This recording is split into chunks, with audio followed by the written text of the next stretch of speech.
Please welcome Tom Dickau.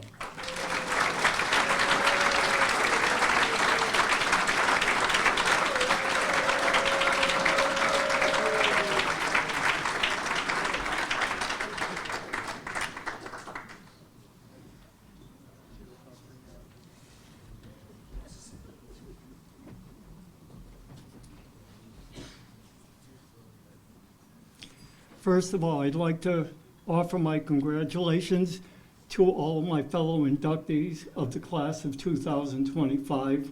I've really enjoyed being together with them this evening. I'd like to thank the Bristol Sports Hall of Fame for selecting me for induction into the Hall of Fame.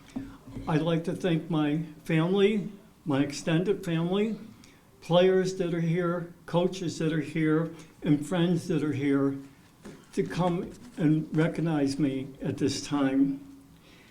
I grew up in a family of 3 brothers, and I recognized their athletic abilities quite early. And I wanted to be just like them.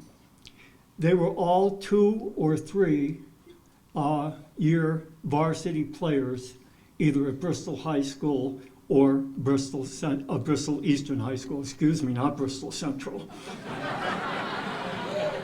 And I wanted to be like them, but that was not to be.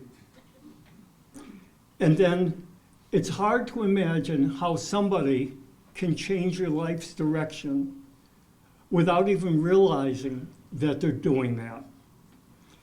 And when I was in 8th grade, I had Johnny Floyd for a baseball coach and Catherine Silverio as a math teacher. They both recognized that my talents were not the same as my brother's talents. But they understood that I had a certain amount of intellect and a strong interest in athletics. And Kay's husband, Mrs. Silverio, excuse me, his husband, was becoming president of the Forestville Little League, and she recommended that I become the official scorekeeper of the Forestville Little League. I knew absolutely nothing about scorekeeping. In fact, I didn't know the difference between a ground out and a fielder's choice or who the winning pitcher was in a game. But I did learn rather quickly and became pretty proficient at it. In fact, I became so proficient, I was better at scorekeeping than in Mrs. Silverio's classroom. How could she expect me to do the homework when she has me out in the field scorekeeping and writing up the games afterwards? It was her fault, not mine. As you have seen in the video tonight and what Mr. Greenleaf just read, I've continued along that path in many different ways over the years and been afforded many opportunities. In a Little League, I went from farm team coaching to umpiring, and then it extended out to everything else that you heard about. I've had the opportunity to work and share with great coaches, mentored by them and respected by them.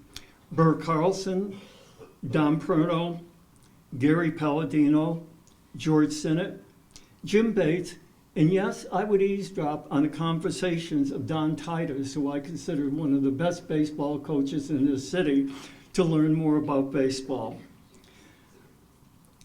I've had the opportunity, as mentioned, to run the Bristol Park Department Baseball League, which had 3 different leagues simultaneously. That means through St. Paul coaching and other coaching and through the Monahan League, I probably had the opportunity to work with over 1,000 kids. It's really rewarding to have somebody come up to you 40, 50, 60 years later and say, I remember playing in the league. That was really good. Or somebody that's 50 or more still calling you coach instead of Tom. It's gratifying that you really earn that respect by what you did. I'd like to share 4 short stories with you that nobody else in this room could have ever experienced. The first one is, I coached at several clinics with Jimmy Valvano, who passed away from cancer.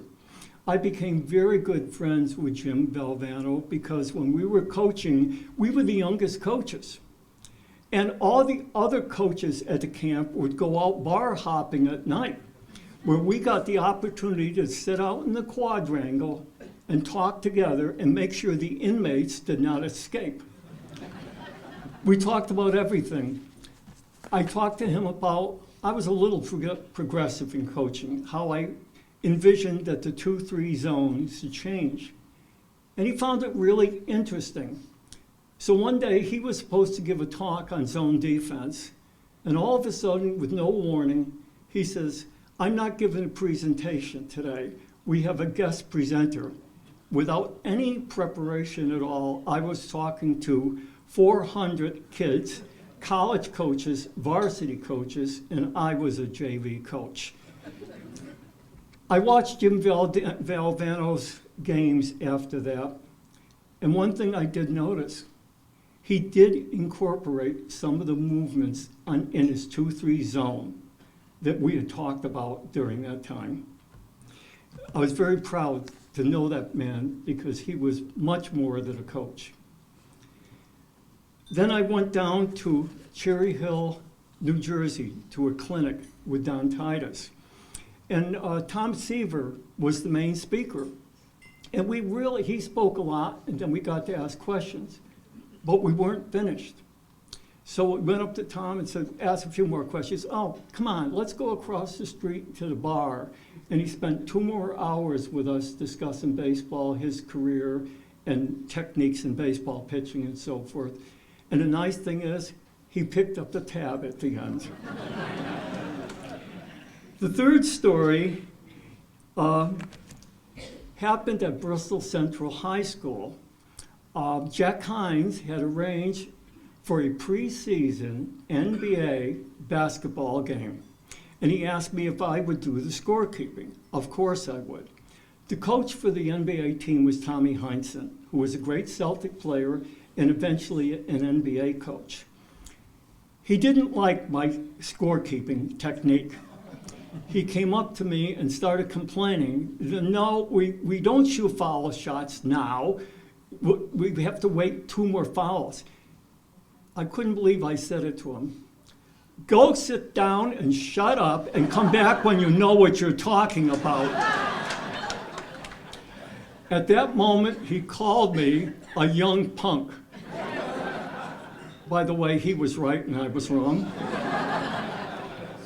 The next morning, I went to St. Paul to do my usual job of being a guidance counselor, and I got a phone call from the NBA headquarters in Philadelphia.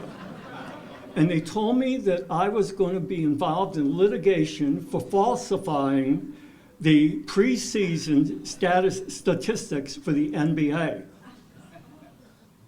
Then all of a sudden I said to myself, what's this about? And then I finally figured it out and I recognized the voice. It was in the NBA office. Jack Hines had put up some of his cronies to call me that way. And the last thing I'll relate was that I got to go to a coaching clinic at Pleasant Valley in Sutton, Massachusetts. That's a PGA golf course. D. Rowe played with me, Don Pruno played with me, and the pro up there, Andy Lasko, played with me. I was a hacker. I beat them all that day. But after that, I gave up golf because when I started taking my clubs and digging them into the sand traps and throwing them into the water hazards, I figured it was time to give up. I'd like to finish by reading something to you because this is really how I feel. Tonight's award is not about me. It's about what I've been given. And I truly mean that from my heart. On life's journey, I've been blessed with so many amazing opportunities. I look at this with this honor, not about what I've done, but to the contrary. Instead, to the many people, to recognize the many people who have walked along the same path, sharing their lives with me. Some people past, some people present, have enhanced my life in so many ways. I thank the Bristol Sports Hall of Fame, the Bristol community, my family, players, and friends for affording me the opportunity to contribute in many different ways. I will cherish tonight forever, but more so for what I've been given and for the lasting friendships that have been developed. Thank you. Stop.